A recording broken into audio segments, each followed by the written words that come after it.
Okay, property taxes. So most luxury buyers in the Las Vegas area think about them as maybe a footnote, something you deal with after you've already fallen in love with the house. But here's what I want you to hear before we go any further. If you're comparing Summerlin and Henderson, the base property tax rates are almost identical. Almost. The real difference, the one that could cost you thousands of dollars a year, is hiding in a few letters on your tax bill that most people never think about to ask. That's SID and LID. By the time we're done here, you're going to know exactly what those mean, how to find the number for any home you're considering, and how to use that information to negotiate a better deal. Let's get into it. I'm Cruzette Hydron. I've lived in Las Vegas for over 40 years. Welcome to my channel, where local insight meets real guidance. Hey guys, I'm Cruzette, a Las Vegas resident for over 40 years, and I've lived in just about every part of this valley.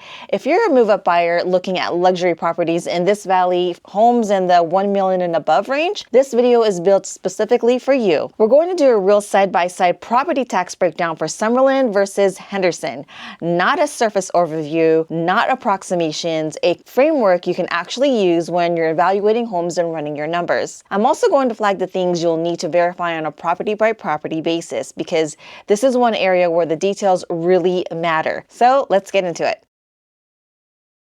Okay, before we get into today's topic, I want to take a quick moment to address some of the responses from last week's video on the Las Vegas water issue. That one hit a nerve, and I totally get it. A few things I want to be on the record about. I am not a weather expert. I never claimed to be. What I shared was based on my own research and SNWA's publicly available data. And based on what I found, Nevada still has some margin. That was my point. I was not saying the Southwest doesn't have a serious water issue. It does. Anyone paying attention knows that. What I was pushing back on was the alarmist framing. Nevada has been more proactive about water infrastructure than most people realize. That's the distinction I was drawing. Not that there's no problem, but that the panic isn't the same as facts. Some of you have pointed out that I have a conflict of interest, that because I profit from people relocating here, I'm motivated to downplay the issue. I completely understand why someone would ask that. It's a fair and reasonable thing to question, but I want to be clear. I wasn't saying don't worry, move here, there's no issue. That's not what I said, and that's not what I believe. Do your own research. Southern Nevada Water Authority publishes their water reports publicly. Go read them. Talk to people who specialize in water policy. Don't take my word for it. Don't take anyone's word for it.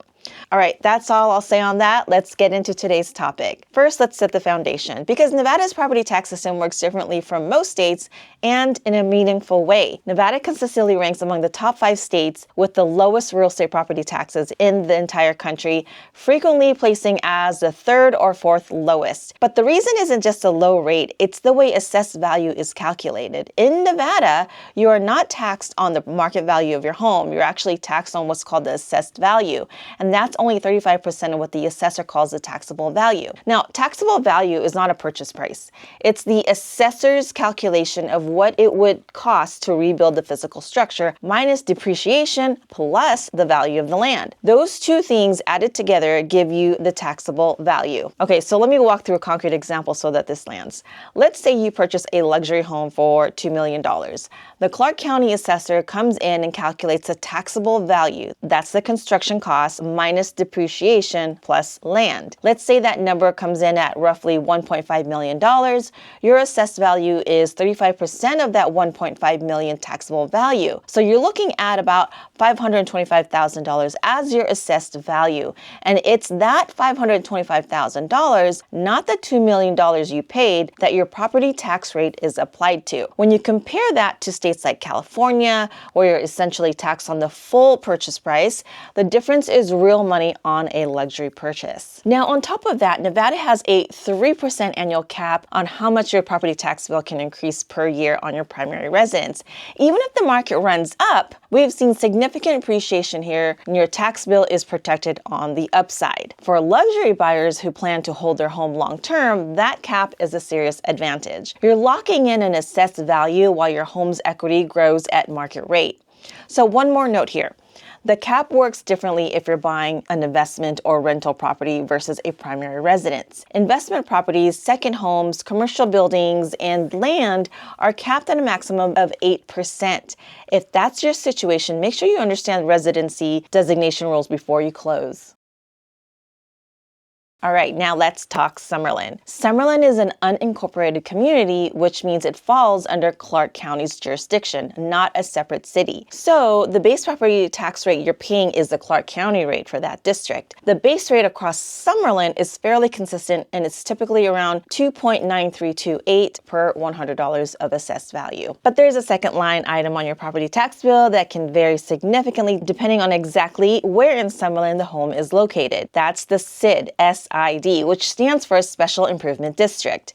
The county establishes the Special Improvement District, or it could also be a LID, which is a Local Improvement District. These improvements are financed with bonds or assessments, and the cost is divided among parcels in the district. Property owners can repay the amount over time through annual assessments that appear on the property tax bill, or as a separate county collected line item. A SID or a LID is a local financing tool used to pay for public infrastructure like roads, storm drains, water or sewer lines, street lighting, and public landscaping. In the Las Vegas area, these districts are typically formed through Clark County at the request of developers or property owners to fund improvements that support growing communities such as Summerlin. Instead of bundling all of that cost into your home purchase price directly, it's amortized over time through a special assessment on your tax bill. The SID amount on any given home depends on two things. First, which phase the home is in. So newer Summerlin West homes have higher SID balances because the infrastructure is newer, you're earlier in the repayment period. And second, where that specific SID district is in its repayment timeline, SID assessment periods run about 10 to 20 years from the date the district was created, not from when you purchased the home. So you could buy a home and be stepping into a SID that has 5 years left or maybe 15. Expect to see these fees on your property tax bill, often ranging between $600 and $1,800 or more annually. Here's the critical point that most buyers miss. When you purchase a home with an active SID,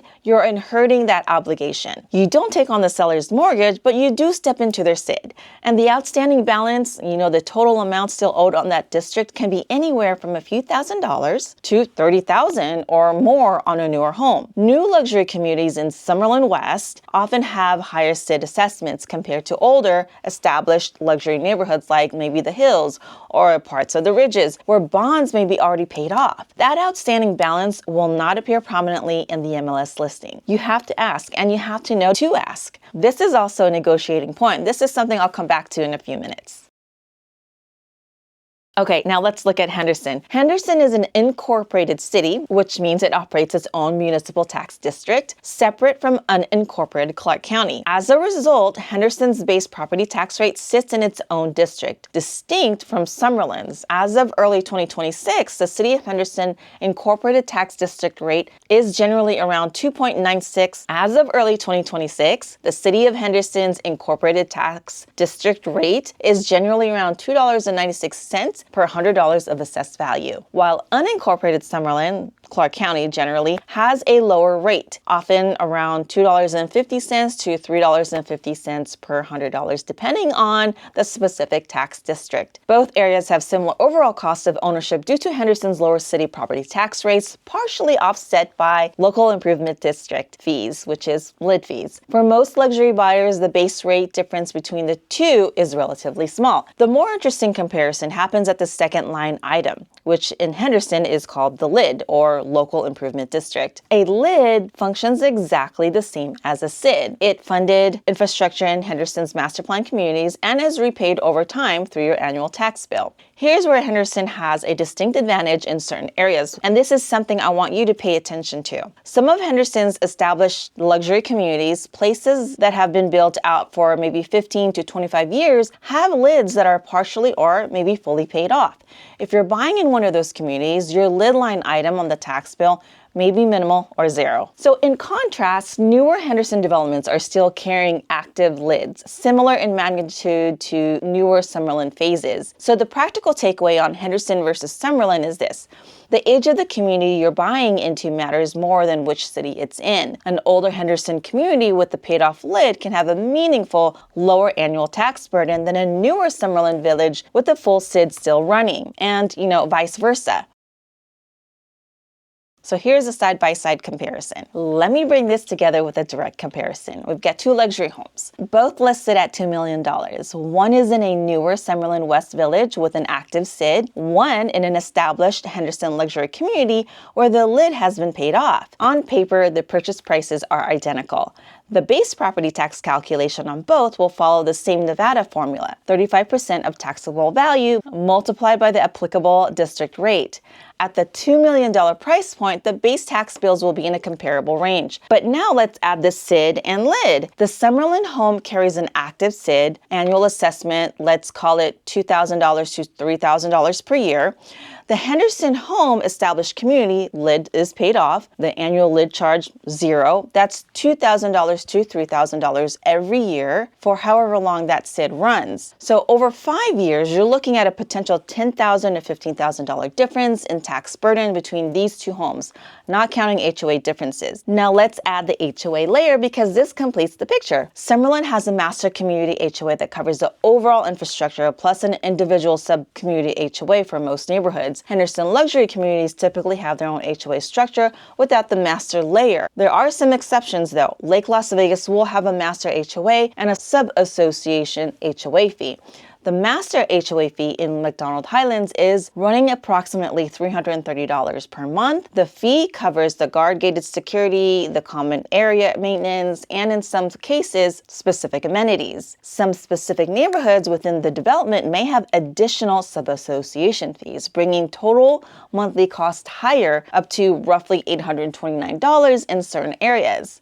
When you add property tax plus SID or LID plus HOA, you get the true annual carrying costs. That is a number you should be comparing among any two properties, not just the purchase price and the mortgage payment. I've seen luxury buyers miss a $500 to $1,000 per month difference in carrying costs because nobody walked them through this. On a $2 million home, that's $6,000 to $12,000 a year, and it does matter. All right, so let me pull up some actual listings on screen right now because this is where it gets real. The first one is in Summerlin.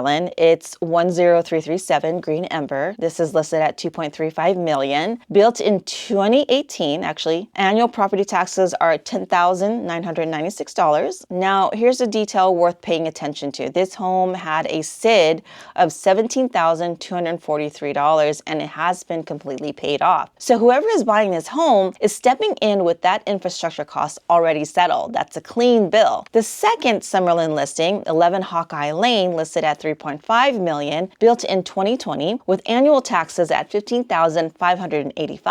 There are no SIDs on this property, so both of these are in Summerlin, one at $2.35 million and one at $3.5 million. Annual tax difference between them, it's about $4,600 a year. All right, now let's go to Henderson. We have 72 Bella Lago in Lake Las Vegas, which is built in 2016, no lids. Annual taxes are coming in at $17,690. Again, this has no lids, and the annual tax bill is $6,694 more per year than the $2.35 million Summerlin home. Let that sit for a second. And then we have Roma Hills. This one is at 1769 Amarone Way, and it's listed at $2.7 million, built in 2006. The annual taxes on this is $19,619. Now, here's the number I want you to focus on. That $2.7 million home in Roma Hills carries $4,034 more per year in property taxes than the $3.5 million home on Hawkeye Lane in Summerlin. It's a less expensive home, it's a higher tax bill. This is exactly why I keep saying you cannot just look at the purchase price and assume you know your carrying costs. The tax bill is its own conversation, and it carries property by property. Now, I'm not saying Henderson is a worse deal. These are 4 data points, not the whole market. But what I am saying is pull the actual tax bill on every home you're seriously considering. The numbers will surprise you. Okay, so here's the framework I use with every luxury buyer I work with. Before we write an offer, we pull the full property tax bill for the home, not the MLS sheet, the actual tax bill from the county. Okay, one more thing, and this is a resource I want you to actually write down. If you want to check whether a specific property has an active SID or LID and what the current balance looks like, go to amgnv.com. That's AMG Nevada, and they manage the assessment districts here in the Valley. You can look up any property and see exactly what's on that account. Don't wait until you're in escrow to do this. Pull it up before you fall in love with the house. Again, it's amgnv.com. That shows us the base property tax, the SID or LID charge, and any other special assessments on that specific parcel. We identify the outstanding SID or LID balance, and we make a deliberate decision about how to approach it. Because here's something most buyers don't know. You can ask the seller to pay off the SID at closing. This is one of the most underused negotiating tools in the luxury market. If you're in a strong position, cash buyer, strong terms, home has been sitting on the market for a while, asking the seller to retire the SID balance at close is a completely reasonable ask. It removes a reoccurring cost from your monthly budget for the entire remaining life of the district. Not every seller will agree, but you should always ask, and your agent needs to know to ask. Okay, so the next thing we do is calculate the full annual carrying cost for any home we're seriously considering. We've got the base property tax plus the SID or LID plus HOA. Divided by 12 gives you the true monthly cost on top of your mortgage. That's the number that lets you do a real apples to apples comparison between any two properties regardless of which community they're in. And then the long-term view. Nevada's property tax structure is genuinely one of the strongest arguments for holding luxury real estate here over time. The assessed value formula already puts you ahead of most states. The 3% primary residence cap protects you as appreciation compounds, and that's before you factor in no state income tax, which layers on top of the real estate math for buyers coming from California, Washington, or New York. The longer you hold luxury real estate in this valley, the more these advantages compound. If you're a luxury buyer comparing Summerlin and Henderson, I hope this gave you a real framework, not just a surface level overview of the tax rate. The truth is, neither Summerlin nor Henderson wins on property taxes in the abstract. What matters is the specific home, the specific community, and the specific status of that property. That community level intel, current SID balances, LID payoff statuses, HOA structures, district rates is exactly the kind of detail I go through with every luxury buyer I work with before we start writing offers. If you're thinking about a move in Henderson or Lake Las Vegas, reach out. That's what I'm here for. If this video was useful to you, subscribe. I drop real estate content every week. Next week, we're going deep on a question I get all the time: McDonald Highlands versus Lake Las Vegas. Both Henderson luxury communities, both exceptional, but they attract very different buyers. And the price premium between them is significant. Is it worth it? That's next Wednesday. Drop a comment below. Are you comparing Summerlin and Henderson right now? Let me know where you're at in the process. I read every single comment. Thanks for watching. I'll see you on the next video.